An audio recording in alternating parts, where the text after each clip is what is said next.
What happens when the king of hip-hop becomes a ghost in his own empire? Suge Knight, once the mastermind behind Death Row Records, the man who put Tupac, Dr. Dre, and Snoop Dogg on the map, is now unrecognizable. A leaked video sent shockwaves through the internet. The once feared music mogul, frail and scarred, huddled in a dark prison bathroom, his eyes vacant, his body broken. The same man who once threw million-dollar parties is now barely surviving behind bars, cut off from the world.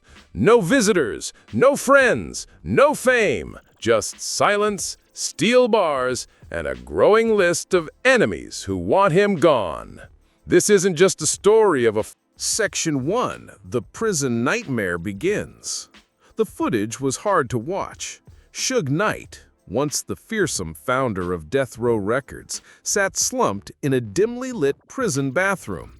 His eyes were glazed, his frame gaunt, and his body covered in bruises. The man who used to control the sound of a generation now looked like a ghost of hip-hop's past, barely surviving behind bars. The video quickly went viral. Viewers around the world were stunned. How could one of the most powerful men in music fall so far? After his 2018 conviction for manslaughter, Suge Knight was sent to Richard J. Donovan Correctional Facility. But prison wasn't just a punishment. It became a daily battle for survival. He wasn't treated like any other inmate. He was treated like a marked man. The other prisoners knew exactly who he was, and to many, that meant payback. Within weeks, Suge was targeted, first with whispers, then with fists. The guards placed him under special protection, but that didn't last. Soon, he was assaulted repeatedly. One brutal beating in March 2022 left him hospitalized and unconscious. But the beatings were only part of the nightmare. Suge's health began to collapse. Doctors found heart disease, high blood pressure, and untreated infections. He lost more than 25 kilograms. He reported sharp stomach pain. He even claimed to go blind at one point.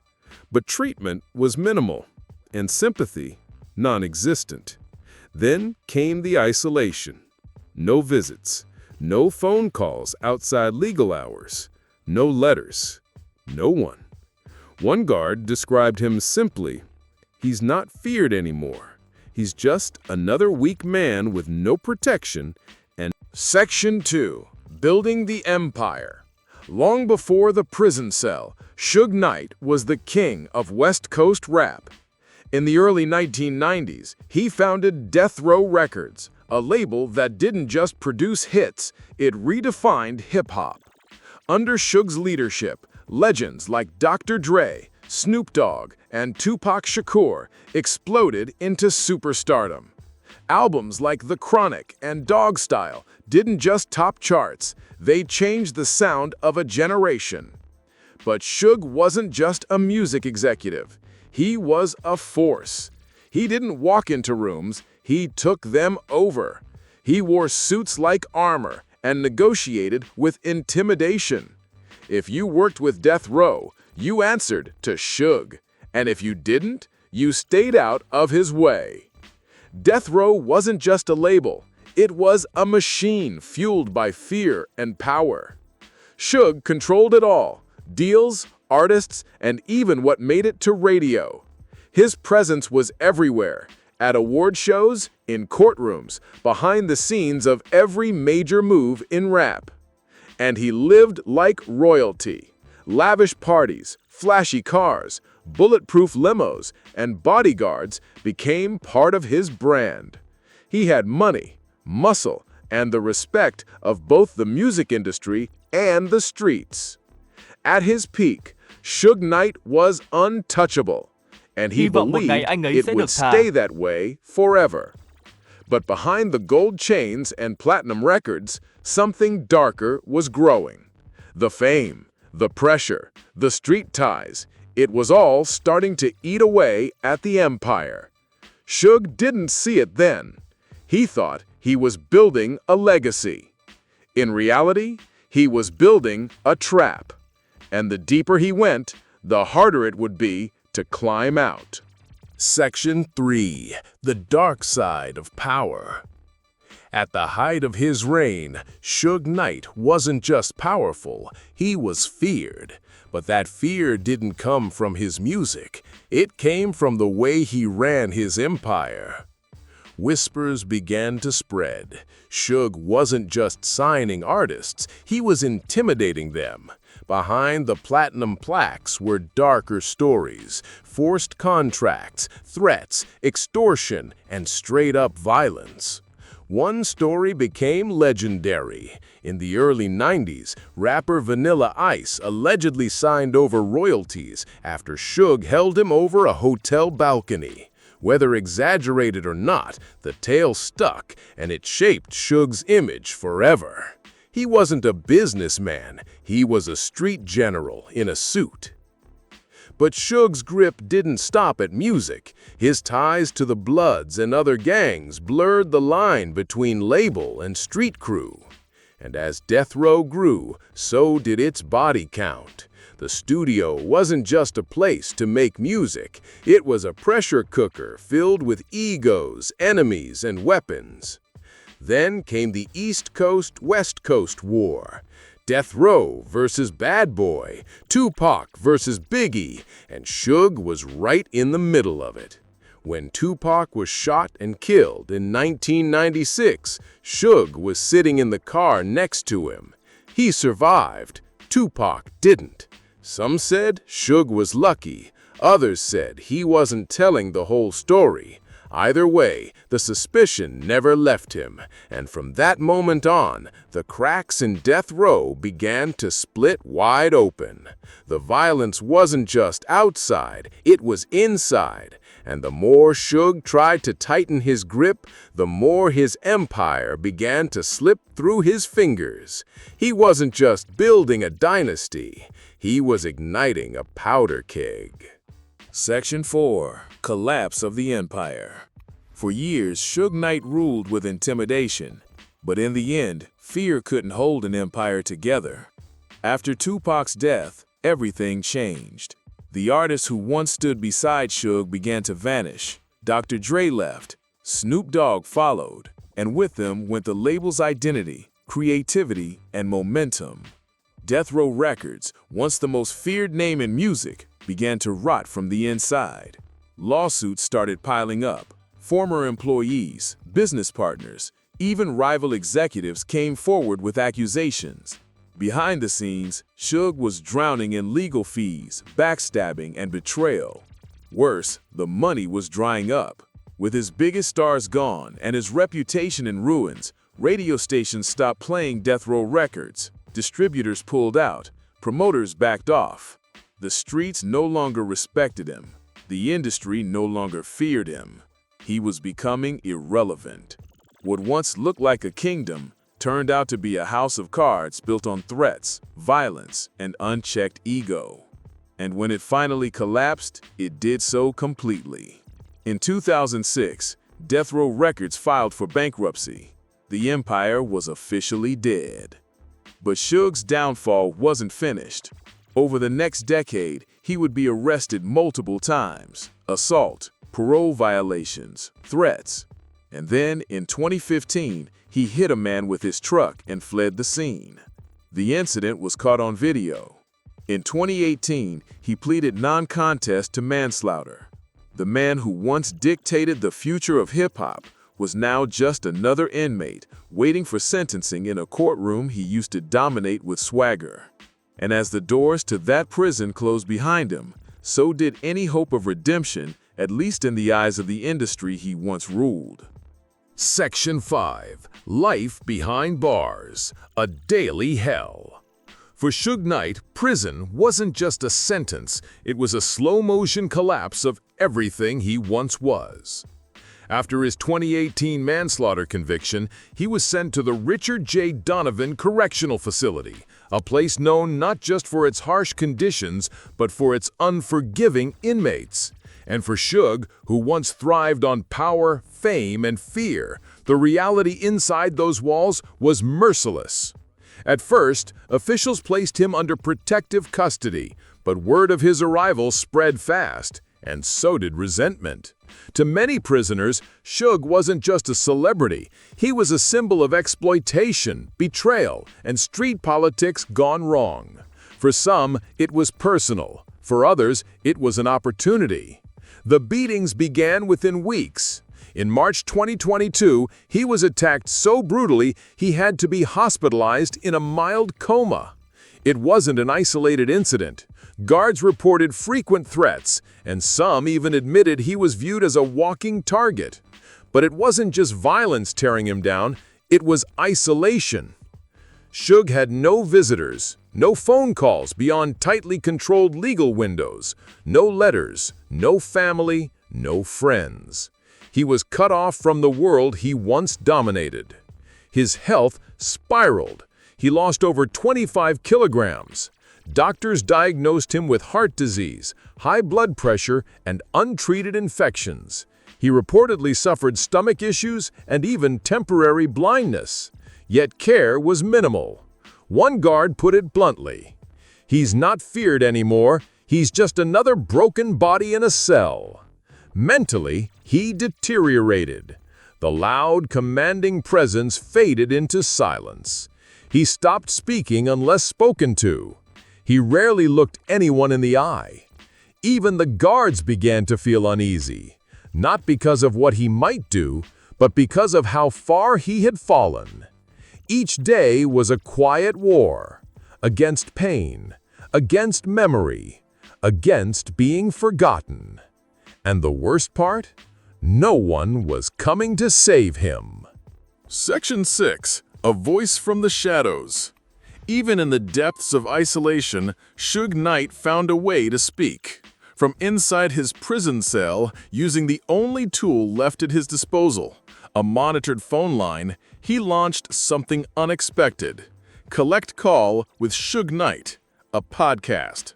No studio, no engineers, no entourage, just Suge, a receiver, and a voice trying to pierce through concrete walls and public silence.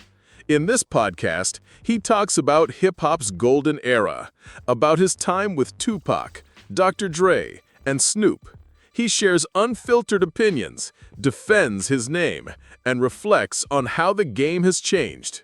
Some episodes are nostalgic, others are confrontational, but all of them carry one message: I'm still here. To fans, it's a rare window into a falling giant's mind.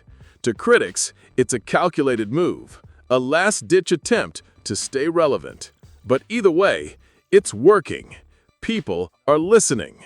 Suge may no longer rule death row, but he's trying to reclaim something deeper: his identity. Even while locked away, surrounded by enemies, he's clinging to the only platform he still controls. The podcast isn't just content, it's resistance. It's a man refusing to be erased, but reality doesn't care about words. Inside the prison, the podcast offers no protection. No matter what he says on the air, his day-to-day remains brutal. The threats are constant, the pain is real, and every phone call is a reminder that the world has moved on without him. Yet Suge Knight keeps dialing out, because in a world that once listened to his every word, his voice is all he has left. Section 7. Living with Vengeance. For Suge Knight, prison isn't just about time. It's about survival.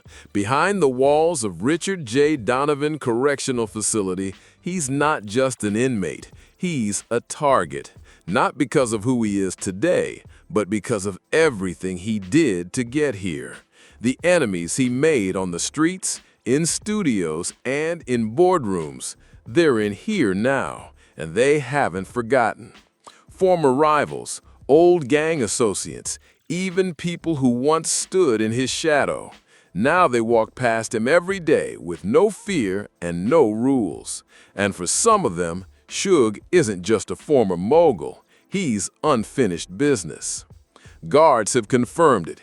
Inmates see Suge as a symbol of power abused, lives ruined, and trust betrayed. There are whispers of payback. A warning from one former inmate said it best. "He ain't Suge Knight in here. He's just someone we've been waiting on." And so, he lives in constant isolation, not for privilege, but for protection. He eats alone, walks alone, sleeps with one eye open. Because in prison, a name like his is a death sentence without backup. The podcast might let him speak to the outside world, but inside it means nothing. Here, all that matters is the past and the people who never forgave him. Each step he takes is a risk. Each day he survives is a miracle. And deep down, Suge Knight knows the truth. No matter how many words he says on the phone, revenge doesn't listen. Section 8. Will there ever be redemption? Suge Knight was once untouchable. Now he's alone, broken, and forgotten. But one question still lingers. Can a man like Suge Knight ever truly change? If he were released tomorrow, what would be waiting for him? Not a label, not a legacy, just the weight of a past too heavy to outrun. The industry he once dominated has moved on. The artists he once controlled, they've built their own empires. To them, Suge is a chapter they've closed, a cautionary tale, not a comeback story. Even if he tried to rebuild, who would work with him? The lawsuits, the criminal history, the burned bridges, they don't fade with time. And fans, some might be curious, but most won't forget. Then there's his health. His body is deteriorating. Years of stress, violence, and neglect have left him frail and unstable. Even if he wanted to rise again, does he even have the strength? And yet, there's a small part of him that still believes in a second chance, believes he can rewrite the ending. He speaks of redemption in his podcast. He reflects on the past. He reaches for understanding. But here's the truth. Redemption isn't about a mic or message. It's about what you do when no one's watching. Suge Knight built an empire with fear. Now he faces the one opponent he can't intimidate: consequence. Maybe one day the world will hear a different story from him. One about growth, not control. One about lessons, not revenge. But until then, he remains locked away, not just behind bars, but inside the legacy he can't escape. Suge Knight's story is more than just a fall from fame. It's a slow, brutal collapse of a man who once held the music world in his grip. From platinum records to prison walls, from the roar of crowds to the silence of isolation, Suge's empire wasn't just built on talent. It was built on intimidation, control, and fear. And in the end, that's exactly what destroyed him. He created stars. He changed the sound of a generation. But he also burned bridges, betrayed trust, and left scars that never healed. Now, the man who once dictated the future of hip-hop is confined to a cell, surrounded by enemies, haunted by memories, and clinging to a voice that fewer people are still willing to hear. The real question isn't whether Suge Knight deserves redemption. The real question is, can he ever escape the shadow of who he became? What do you think? Is there still a chance for someone like Suge Knight to change? Or has the damage already been done? Let us know your thoughts in the comments below. If this story made you think, made you question, or opened your eyes, hit that like button, subscribe, and turn on notifications so you never miss the stories they don't want you to hear. Thanks for watching. We'll see you in the next one.